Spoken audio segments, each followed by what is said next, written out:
السلام علیکم ورحمۃ اللہ وبرکاتہ۔ بسم اللہ الرحمن الرحیم۔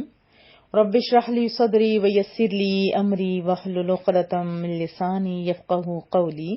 رب زدنی علما، رب یسر ولا تعسر وتمم بالخیر وبک نستعین، آمین یا رب العالمین۔ آج ہم انشاءاللہ تعالی سورۃ الاعراف آیت 152 سے ابتدا کریں گے۔ اعوذ باللہ من الشیطان الرجیم، بسم اللہ الرحمن الرحیم۔ ان الذین، بے شک وہ لوگ جنہوں نے اتخذوا، بنا لیا، عجلا، بچڑے کو کیا بنا لیا تھا؟ معبود بنا لیا تھا۔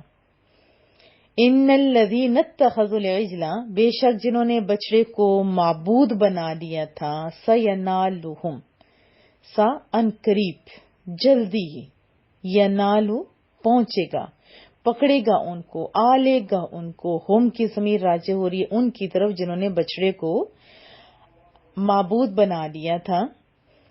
جلد ہی پہنچے گا انہیں کیا چیز؟ غضب، غضب، غصہ، ناراضگی، من ربہم، ان کے رب کی طرف سے۔ اور دوسرا کیا سزا ملے گی؟ وذلہ، اور رسوائی ملے گی، اور رسوائی ملے گی، ذلت ملے گی، فی الحیات الدنیا، دنیا کی زندگی میں۔ وَكَذَلِكَ، اور اسی طرح، نجزی، ہم جزا دیتے ہیں، بدلہ دیتے ہیں، سزا دیتے ہیں، کس کو؟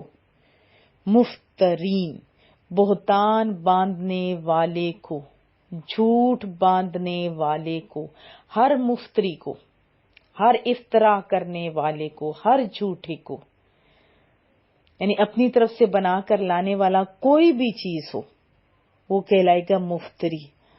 اور یہ قیامت تک کہ ہر شخص کو جو بھی مفتری ہوگا اس کو یہی سزا ملے گی۔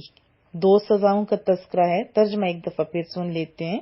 بے شک جنہوں نے بچڑے کو معبود بنا لیا، جلد ہی انہیں ان کے رب کی طرف سے غضب پہنچے گا اور دنیا کی رسوائی اور دنیا کی زندگی میں ذلت ہوگی۔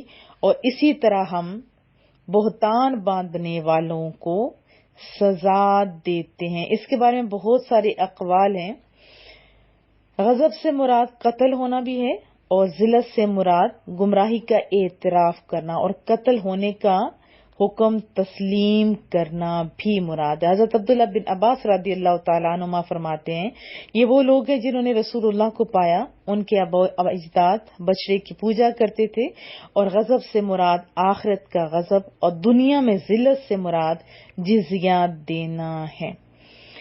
پھر ایک اور قول بھی ہے عطیہ اوفی کا کہ غضب سے مراد بنو نذیر اور بنو قریظہ کا مسلمانوں کے ہاتھ قتل ہونا، اور ذلت سے مراد انہیں حجاز سے جلا وطن کر دینا مراد ہے۔ تو یہاں خاص طور پر تو تذکرہ کن کا ہے؟ جنہوں نے بچڑے کو خدا بنا لیا تھا۔ تو دو سزائیں ملی، ایک تو یہ کہ اللہ کا غضب، اور دوسرا ذلت۔ حضرت سفیان بن عیینہ فرماتے ہیں کہ یہ سزا قیامت تک ہر آنے والے ہر بدعتی کے بارے میں۔ حضرت مالک بن انس رضی اللہ تعالیٰ عنہ فرماتے ہیں کہ ہر بدعتی اپنے سر کے اوپر سے ذلت پائے گا۔ پھر یہی آیت تلاوت فرمائی۔ پہلے بدعت کی تعریف بھی سن لیتے ہیں۔ بدعت کے لغوی معنی ہوتا ہے نئی چیز، اور بدعت کے شرعی معنی ہوتے ہیں وہ عقائد یا وہ اعمال جو رسول اللہ صلی اللہ علیہ وسلم کی ظاہری حیات کے زمانہ میں نہ ہوں، بعد میں ایجاد ہوئے ہوں۔ اب بدعت کی دو اقسام ہیں، بدعت حسنہ اور بدعت سیئہ۔ بدعت حسنہ یہ ہے کہ وہ نیا کام جو کسی سنت کے خلاف نہ ہو، اور بدعت سیئہ یہ ہوتا ہے کہ دین میں کوئی ایسا طریقہ اختیار کرنا جس کی اصل کتاب و سنت میں نہ ہو، اور اس کی وجہ سے شریعت کا کوئی حکم تبدیل ہو رہا ہو۔ سادے لفظوں میں کہہ دوں کہ بدعت جس سے منع کیا گیا ہے وہ ہے کہ جو ایسی نئی چیز ایسا نیا حکم جو قرآن و سنت سے ٹکرائے اس سے منع کیا گیا ہے، اور ہر وہ نیا کام جو قرآن و سنت سے نہیں ٹکراتا اور جو قرآن و سنت جانتے ہیں اور حکم نکالتے ہیں، جو نیا، آپ کو پتہ ہے نئے نئے دور آ رہے ہیں تو نئی نئی تبدیلیاں بھی آ رہی ہیں، اس کو کہا جاتا ہے بدعت حسنہ یا اچھی بدعت بھی کہا جاتا ہے۔ اب پہلے ہم صحابہ سے کے دور انور سے دیکھتے ہیں، جیسے دیکھیں 20 تراویح کا ایک امام کے پیچھے رسول اللہ کے دور میں یہ ہمیں کہیں بھی نہیں ملتا، لیکن کب شروع ہوا؟ حضرت عمر کے دور میں۔ حضرت عمر کے دور میں ایک امام کے پیچھے لگاتار جو تراویح ہوتی ہیں پورا مہینہ، ان کے دور میں ابتدا ہوئی اور فرمایا یہ اچھی بدعت ہے۔ پھر اس کے بعد آپ دیکھیں کہ 2 آذانوں کا، جو جمعہ کے دن 2 آذانیں ہوتی ہیں، وہ رسول اللہ کے دور اقدس میں نہیں تھی۔ کب شروع ہوئی؟ حضرت عثمان غنی کے دور میں،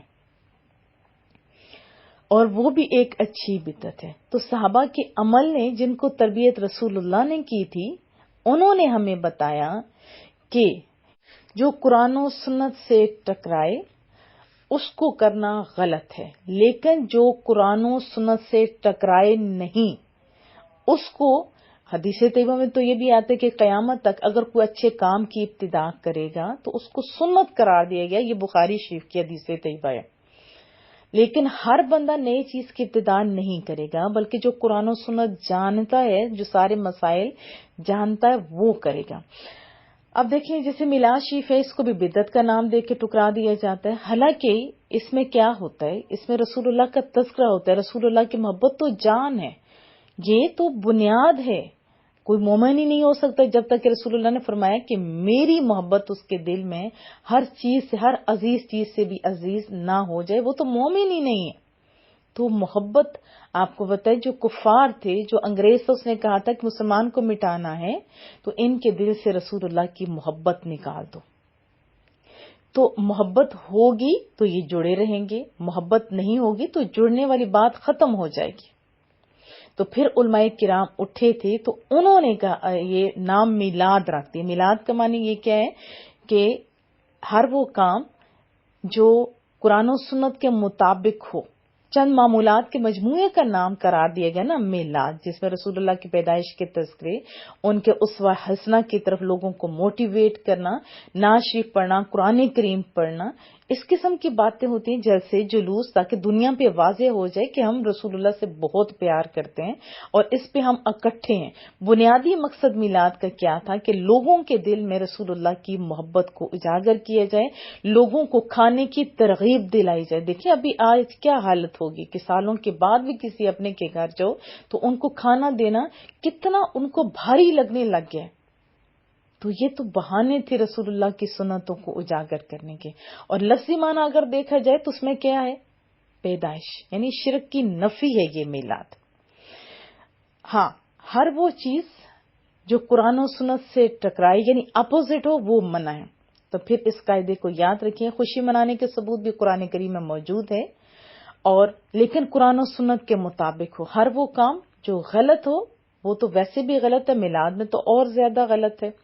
تو صحابہ کے عمل نے ہمیں بتایا کہ نیا کام غلط نہیں ہے، ہاں قرآن و سنت سے ٹکرائے تو وہ غلط ہے۔ یقیناً آپ کو بات سمجھ آ گئی ہوگی۔ اسی طرح دیکھیں بہت سارے کام ہیں، اب قرآن کریم کے اوپر آراب، یہ بھی ضرورت تھی نا، نقطے، پھر کتابی شکل میں اکٹھا کرنا، یہ تو صحابہ کرام نے کیا نا، یہ رسول اللہ کے دور اقدس میں نہیں تھا۔ آپ بہت سارے جو واقعات ہیں وہ دیکھیں، آپ تاریخ میں اٹھا کے دیکھیں تو یہ صحابہ نے ہمیں بتایا کہ جو اچھا کام ہے وہ کر سکتے ہیں، برا کام چھوڑنے کو ہمیں کہا گیا ہے، اسی کو بدعت قرار دیا گیا۔ اور یہ بھی یاد رکھیں جیسے کہ ایک جھوٹ موٹ کی حدیث کھڑی جاتی ہے کہ جو پہلے سب سے رمضان کی دعوت دے گا، لوگوں کو بلائے گا کس طرح رمضان آ رہا ہے وغیرہ، تو رسول اللہ نے جنت کے بشارت دی، یہ تو جھوٹ ہے، یہ بدعت ہے، اس کو نہ پھیلانا چاہیے بلکہ روکنا چاہیے۔ اور رسول اللہ نے یہ بھی فرمایا کہ مجھ پہ جو جھوٹ بولے گا، ابھی جو ہم پڑھیں ہر مفتری کو قیامت میں تو سزا ملے گی، دنیا میں رسوائی ملے گی۔ اسی طرح ایک اور چیز جو رمضان کے آخری جمعے کو کہا جاتا ہے کہ یہ 2 نفل کے 4 نفل پڑھ دیے جائیں تو ساری عمر کی قضائیں پوری ہو جاتی ہے، وہ بھی بدعت ہے، اس سے بھی رکنا ہوگا۔ پھر ایک معجزہ کے نام پہ معجزہ پڑھا جاتا ہے۔ اب معجزہ دیکھیں، معجزہ تو ہوتا ہے انبیاء پہ، اما فاطمہ کو معجزہ پڑھا جاتا ہے، حضرت علی المرتضیٰ کا معجزہ پڑھا جاتا ہے، وہ تو انبیاء نہیں ہیں، ہم مانتے ہیں ان کی قدر کرتے ہیں، ان سے پیار کرتے ہیں، لیکن وہ نبی نہیں ہے، نبوت رسول اللہ پہ ختم ہو گئی۔ اب معجزے کے اندر سے جو کہانی ہے وہ بھی پڑھیں تو آپ کو حیرانگی ہوگی کہ جس نے لکھا، میں اس کو خلاف بات نہیں کر رہی ہوں، اس نے بڑی محبت سے لکھا ہوگا، لیکن یہ محبت کیسی ہے جو قرآن سے اور سنت سے ٹکرا رہی ہے۔ ہمیں حکم رسول اللہ نے دیا کہ آپ حج پہ جاؤ تو نامحرم کے ساتھ آپ یعنی جا ہی نہیں سکتے، محرم کے ساتھ جانا ضروری ہے، اور اس معجزے کے اندر لکھا گیا یہودی آتا ہے، اس کے بچے کی شادی ہوتی ہے اور وہ بلاتے ہیں تو کیا ہوتا ہے، ایک دیکھیں مسلمان بھی نہیں، ایک یہودی کے ساتھ آپ کے نبی کی بیٹی اٹھتی اور چل پڑتی ہے، کیا آپ کا دل مانتا ہے؟ نہیں۔ تو یہ ہوئی بدعات، ان سے رکنے کا حکم ہے۔ تو یاد رکھیں، جیسے میلاد شریف ہے، اس پہ خود بھی جایا کریں، بچوں کو بھی لے کے جایا کریں، یہ تو محبت ہے، یہ محبت کو اجاگر کرنے کا ذریعہ ہے۔ تو بہرحال طور پر اس میں ہم کیا پڑھ رہے تھے، اللہ فرماتا ہے کہ جنہوں نے بشرے کو معبود بنا لیا، جلد ہی انہیں اللہ کی طرف سے غضب پہنچے گا اور دنیا کی زندگی میں رسوائی، وَكَذَلِكَ نَجْزِي الْمُفْتَرِينَ، اور اسی طرح ہم سزا دیتے ہیں بہتان باندھنے والوں کو، یعنی مفتریوں کو۔ والذین، اور وہ لوگ جنہوں نے عملوا السیئات، برے کام کیے، ثم پھر تابو، انہوں نے توبہ کی، من بعدہا، اس کے بعد، یعنی جو برا کام ہو گیا، غلط کام ہو گیا تو اس کے بعد انہوں نے سچے دل سے توبہ کی، اللہ کی طرف وہ آگے اپنے گناہوں کے احساس کے ساتھ۔ یہ بھی یاد رکھیں کہ منہ سے توبہ کرتے رہیں اور دل میں یہ جرم کا احساس بھی نہ ہو، تو یہ توبہ کا مذاق ہے۔ توبہ کون سی ہوتی ہے؟ جس سامنے بھی پتہ چلے اور دل سے بھی پتہ چلے۔ جیسے ابھی مذاق پہ مذاق کی لوگ کرتے جا رہے ہیں، ساری زندگی دوسروں کو تنگ کیا جاتا ہے، یہ شب برات، شب قدر یا اس طرح راتیں آتی ہیں تو فارورڈنگ میسج کر کے سمجھتے ہیں کہ ہم نے بڑا احسان چڑھا دیا، معافی مانگ لی۔ بندے سے بھی معافی مانگنی ہوگی تو اس کے بھی اسلام نے طریقے ہمیں بتائے ہیں، جس طرح ذلت کی ہے نا، اسی طرح اس کے سامنے جو وہیں جا کے معافی مانگو کہ ہم نے غلطی کی ہے، تو تب جا کے آپ کو معافی ملے گی۔ ہاں، اگلا بندہ پھر بھی معاف نہ کرے تو یہ اس کا معاملہ ہے، آپ کو صحیح معافی مانگنی ہوگی۔ اسی طرح اللہ سے معافی مانگیں گے تو اس کا بھی ایک طریقہ ہے کہ آئندہ نہ گناہ کرنے کا عزم کرنا، اچھے کام کرنا، سچے دل سے توبہ کرنا۔ پھر فرمایا کہ وہ لوگ جنہوں نے برے کام کیے پھر اس کے بعد توبہ کی، وآمنوا، اور ایمان لائے، ان ربک، بے شک آپ کا رب، من بعدہا، اس کے بعد، لغفور الرحیم، تو پھر اس کے بعد وہ بہت رحم کرنے والا ہے، وہ بہت بخشنے والا ہے، وہ غفور الرحیم ہے، وہ بخشنے والا ہے۔ توبہ کے فضائل بھی سن لیتے ہیں۔ حضرت ابو ہریرہ راوی ہیں، رسول اللہ کا فرمان ہے، اگر تم اتنے گناہ کرو کہ وہ آسمان تک پہنچ جائیں اور پھر تم اللہ تعالیٰ کی بارگاہ میں توبہ کرو تو اللہ تعالیٰ تمہاری توبہ قبول فرما لے گا۔ بحوالہ ابن ماجہ، حضرت انس سے روایت ہے، رسول اللہ کا فرمان، اللہ تعالیٰ اپنے بندے کی توبہ پر اس سے بھی زیادہ خوش ہوتا ہے جیسے تم میں سے کسی کا اونٹ جنگل میں گم ہونے کے بعد دوبارہ اس سے مل جائے۔ بحوالہ بخاری شریف۔ اب دیکھیں اللہ کی رحمت کتنی زیادہ وسیع ہے۔ حضرت ابو ہریرہ راوی ہیں، رسول اللہ کا فرمان ہے کہ اللہ کے پاس 100 رحمتیں ہیں۔ کتنی؟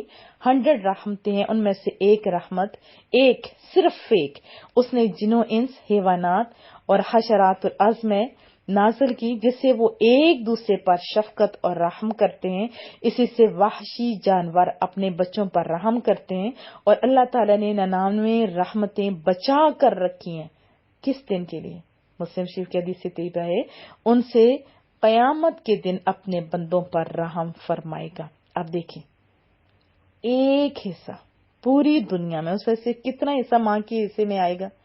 آپ بھی تو مائیں ہیں، میجورٹی مائیں ہی سنتی ہیں نا اپنے بچے کا۔ دیکھیں پیشاب جسے سب گھن کھاتے ہیں تو پہلے پیار کرتی ہے پھر دھوتی ہے، کتنی بیمار کیوں نہ ہو تو اٹھ کے اپنے بچے کا کھانا تیار کرتی، کتنی محبتوں کا اظہار کرتی ہے نا۔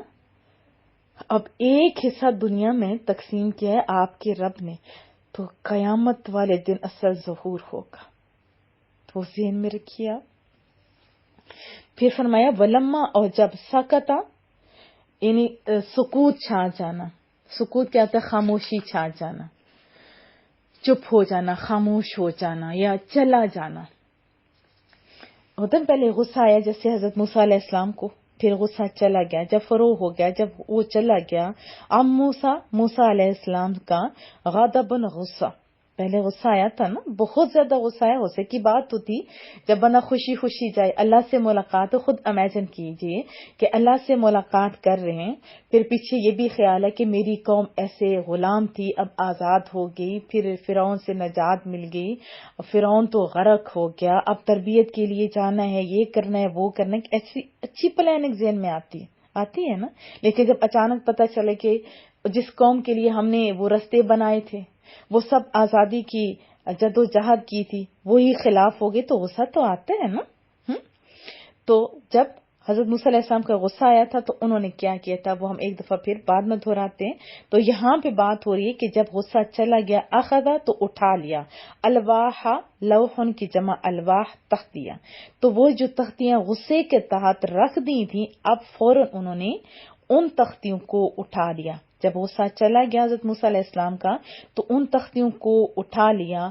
وفی نسختہا، اور ان کی تحریر میں، نسخہ ہم کیا کہتے ہیں، جیسے ڈاکٹر کے پاس جاتے ہیں تو پہلے لوگ کیا کہتے تھے کہ اس نے کیا نسخہ لکھا ہے، کیا پرچی لکھی ہے، اس میں کیا مضمون لکھا ہے، کیا دوائی لکھی ہے. ٹھیک ہے، تو نسخہ کا معنی ہوتا ہے لکھنا. مضامین جیسے اوریجنل بھی ہوتا ہے، کاپی بھی ہو سکتا ہے. وہ تو تختیاں تھیں نا جو در لکھی گئیں اور وہ رکھ دی گئیں. اب دونوں معنی مراد ہو سکتے ہیں. جیسے پہلے جو صحابہ کرام نے اکٹھا کیا تھا، لکھا ہوا جو صحابہ کرام نے لکھا ہوا تھا قرآن کریم مختلف چیزوں پہ، پھر کتابی شکل میں، اور آج ہمارے پاس میں آ رہا ہے، لیکن چیز تو اصل ہے نا. تو نسخہ لکھا ہوا جو تھا، فی نسخاتہا ان کی تحریر میں، ہدن اس میں کیا لکھا ہوا تھا، ہدن ہدایت، و رحمہ اور رحمت، للذین ان لوگوں کے لیے، ہم جو لربہم اپنے رب سے، یرہبون، راہبا روٹ ورڈ ہے رہبا. ایک تو ہوتا ہے ڈرنا، جیسے متقی لوگ ڈرتے ہیں نا، تو رہبا اس سے بھی زیادہ ایک ڈر ہوتا ہے کہ یرہبون وہ ڈرتے ہیں، رہبن اس کا مصدر ہے. ٹھیک ہے، تو یہ جو کتابیں ہیں جیسے ہم نے پڑھا تھا ابتدا میں، قرآن کریم ہدایت ہے کن کے لیے؟ متقین کے لیے. کن کے لیے؟ جو اللہ سے ڈرتے ہوتے ہیں.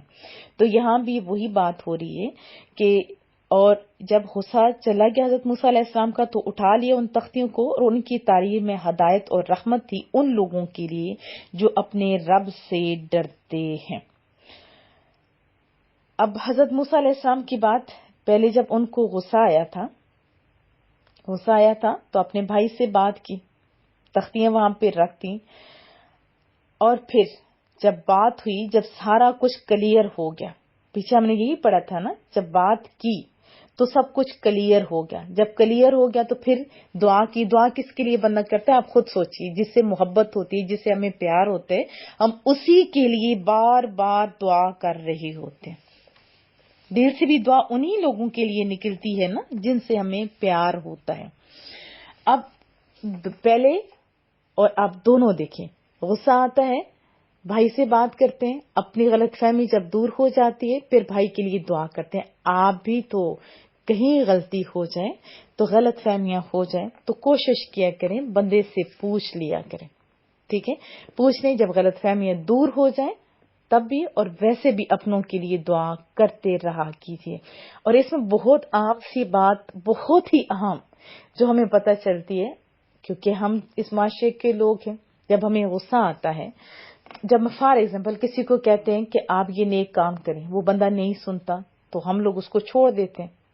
بہت سارے اچھے کام آپ خود دیکھیں، آپ نے بھی کیے ہوں گے، ہم لوگ یہ کہہ کے چھوڑ دیتے ہوتے کہ نہ تلائیں تے تیل کوئی نہیں، چھڈو انہاں. یا کسی سے ہم لوگ بہت محبت کرتے ہیں اور اگلا بندہ اچھا رسپانس نہیں دیتا تو ہم لوگ تب بھی یہی کرتے ہیں اور پھر ہم سب کچھ چھوڑ دیتے ہوتے ہیں.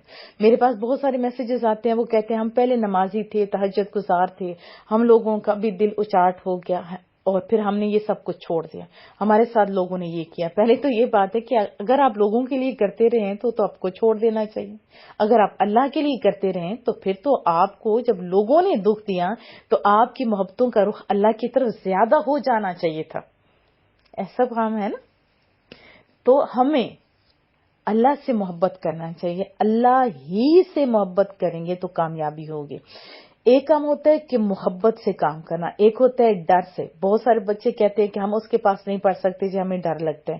یہ جھوٹ ہوتا ہے. جن سے ڈر ہوتا ہے نا بندہ زیادہ کام کرتا ہے. ڈر سے آپ خود دیکھیں اپنے گھر کے اندر، جیسے آپ کو بھوک لگی ہے، آپ نے کہیں باہر پکنک پہ جانا، پکنک پہ جاتے ہیں تب بھی لوگ بڑے ایکٹیو ہو جاتے ہیں، لیکن پھر بھی تھوڑا ہوتا ہے، تھوڑا اب کام کر لیے، تھوڑا بعد میں کام کر لیے. لیکن جب دور سے سانپ دیکھتے ہیں تو پھر کیا انتظار کرتے ہیں؟ دوڑتا ہے بندہ، فوراً ایسا کرتا ہے نا. اسی طرح آندھی طوفان آ رہے ہو، ویسے بادل ہو تو آرام آرام سے چیزیں سنبھالتے ہیں. کپڑے دھوتے ہیں جب ہم لوگ، بارش نہ بھی آئے تو تبھی ہم آرام آرام سے اتارتے ہیں، بارش آئے تو تبھی ہم آرام آرام سے. لیکن جیسے ہی پتہ چلتا ہے تیز بارش ہے، آندھی آ رہی ہے، ہر چیز تیزی سے کام کرتے ہیں. ایک ڈر ہوتا ہے نا کہ نقصان نہ ہو جائے. پھر کہیں سے سیلاب آ رہا ہو تو تب بھی ہمارا ڈر کی وجہ سے ہر چیز سمیٹنے کا انداز کیسا ہوتا ہے؟ کیا عام روٹین میں ایسا ہوتا ہے؟ نہیں. تو ڈر کی وجہ سے بہت سارے کام جو ہیں ہم لوگ اچھے طریقے سے کر سکتے ہیں، کیونکہ انسانی فطرت کے اندر محبت اور بہت سارے جذبات ہوتے ہیں، بہت سارے ہوتے ہیں نا جذبات. تو ان جذبات کے ساتھ ایک ہوتا ہے ڈر. اب اس ڈر سے دیکھیں پوری زندگی ہم لوگ دیکھتے ہیں. ایک چھوٹا سا بچہ ہے، ویسے پڑھے یا نہ پڑھے، جیسے امتحان کا ڈر آتا ہے، امتحان سے زیادہ رزلٹ کا جو خوف ہوتا ہے اس کے ساتھ وہ امتحانات میں زیادہ پڑتا ہے نا، ایسی بات. اور اب ویسے بھی آپ سارے چیز دیکھیں کہ بہت سارے کام ہم لوگ ڈر کی وجہ سے زیادہ اچھے طریقے سے کرتے ہیں. تو ڈر اور خوف یہ دونوں بڑی اچھی چیزیں ہوتی ہیں، یہ بہت ہی اچھی چیزیں ہوتی ہیں. اور یہاں پہ ایک اور بات بتا دوں کہ جیسے ہم لوگ چھٹیوں کے بعد ایسا ہے نا، چھٹیوں کے بعد تھوڑے لیزی ہو جاتے ہیں.